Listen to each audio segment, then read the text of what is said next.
Red Wings in action tonight in Anaheim. 3-game losing streak. The Rangers game was ugly. The Kings game, they got in a hole that they couldn't dig themselves out of. I'm not going to call must-win games on the West Coast in November. I'm not doing it.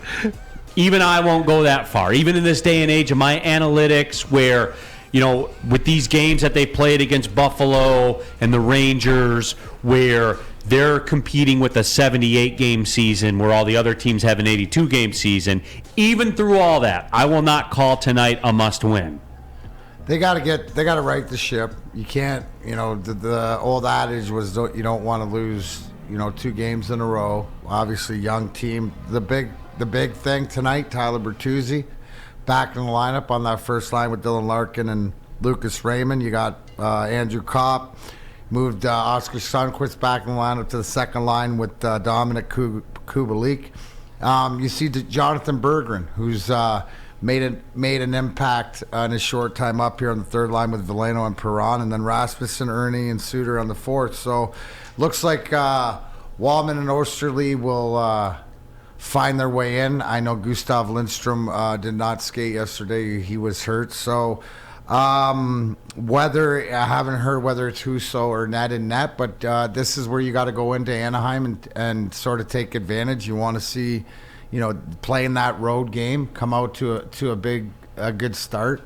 One of the things, the one thing when I hear Derek Lalonde talk or his quotes after the game or whatever, it's the self-awareness of where this team's at. Like, he answers my questions in my head a couple times when he comes out and says, this isn't good enough.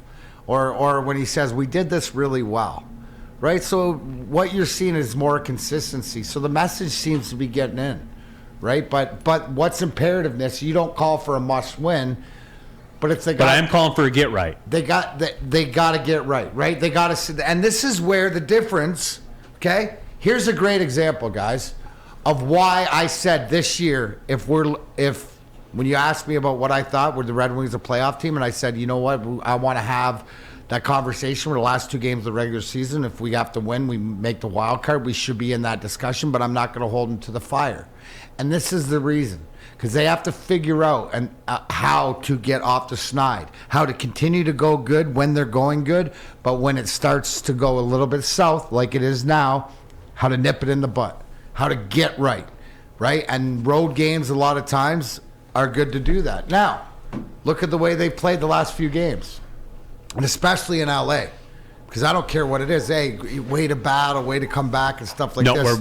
We've agreed. Beyond that. We're beyond that. We're beyond that. So they better come out, and Anaheim's a perfect team, right, to come on out and take advantage. They're even though I like their goalie John Gibson, but they're a team that's struggling, right? They're a team at the bottom. And per Derek Lalonde, Tyler Bertuzzi is expected to play tonight. Good. So back on he skated yesterday, and that was announced. So back on that number 1 line, and he'll bring some sandpaper, which you need in the lineup. So again, looking up and down this lineup, you have an NHL team. Now it's about, can they put the pieces together? So you say not must win, but I think get right. That they should go in and win this game in Anaheim, especially having a couple days off, right? You know what I'm saying? You're out west, the weather's nice, trusts like this. They need this one. And for me too, like, look, these West Coast trips they're difficult. And Anaheim, for whatever reason, is always a tough place to play. I watch them a lot, late at night on the weekends when nothing else is on. Because I just watch games. I don't care what the game is. I'll watch it. They're always a pain in the. It's always 2-1. Like a Michigan game is always 10-7 in the second quarter. In a game in Anaheim, it's always 2-1 in the third period. Always. It's never not. And you know what? It just came up, Neil. To me, obviously, Eastern Conference. So I don't know if, we played in the West, right? So Anaheim was in our division. So the travel out west, it was just matter of fact. to us. Time changes, all this adjusting. So sometimes because you're in the East now and some of these guys haven't experienced all of that, there's a way to sort of get into it that you maybe didn't realize. But everything that you said, it's not going to be an easy game. No. It's probably And the San Jose game will not be easy. Game. Absolutely. And Anaheim, I would say, and Anaheim was always one of the more tougher places to play because it's usually a little bit hotter in the building, but the ice is a little bit softer. So that, so in saying that, when you go in and if you practice today, look forward to a lot more, not the tic-tac-toe plays as much as pucks on net, drive the net for rebounds, more of the ugly goals. And you just look at it, too, as a road trip wraps up. They're at Anaheim, at San Jose on Thursday. They're at Columbus Saturday. I need 3 points out of that. And that's fair. I think that is fair enough. I don't care how you get them. That is fair enough. Out of these 3 games, I think 4. I want 4 points. You know what I mean? 2 and 1. That's a tough ask. I'm reasonable but about it. But is that a tough ask for a team that you have building expectations out of? No.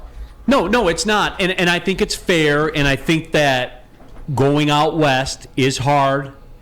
I understand that. You understand that. I mean, it is. It's just tough. You have 4 home games coming up after that, over the holiday too. But then even that's a pain in the ass. Obviously you got Arizona. Schedule doesn't get easier, no, man. I keep looking for holes, man, and there are none. Look at the teams that you're either battling that you think, okay, it's between us to get in that playoff spot, or the teams ahead of you or whatever. It doesn't get any easier. Then you look at the schedule and you look at a team that you thought you'd be battling with in Ottawa or something like this who got off to a slower start. They're going to get good at some point. They're not just going to stay in the bottom. Yeah, they acquire too much game talent. in the NHL is tough. Thank you, Gary Bettman.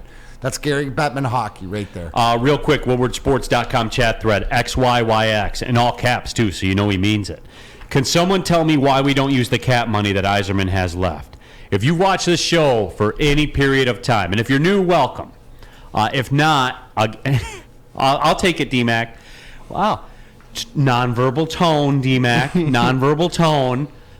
I'll do it. Can I just say hashtag Weiser Plan 1919? 1919. You can tell them. Okay. So the deal is, we believe that this team has a potential to be an on-the-graphic team, right, as far as the playoffs are concerned. Yes. Be on the graphic at the end of the year. I think we would all take that right now. Yes. Stands to reason, if you are on the graphic, you are in the mix to make the playoffs. You are. So therefore, if an opportunity presents itself to improve your team, i.e. the trade deadline, you want to be in a position to be able to do that. Is that fair? That is fair. So you got 4-ish, 5-ish million in cap space right now as it sits. You can take on a contract of maybe a team that disappointed and they want to move a player just to be done. They know they're not going to re-sign him. You can take that on if you're Steve Yzerman. Eric Carlson, maybe. Somebody like that. That would be pretty cool. Somebody like that.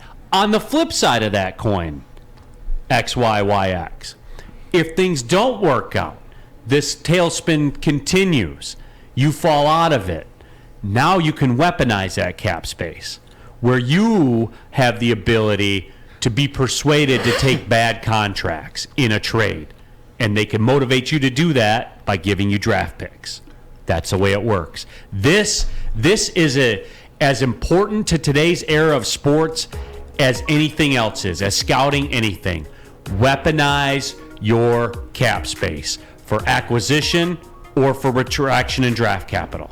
That's the way that it works now. That's See, just the D-Mac? way That's exactly it is. what I said. Hashtag because Stevie said so. 1919. 19. Fair enough. Fair enough. Weiser Plan 1919.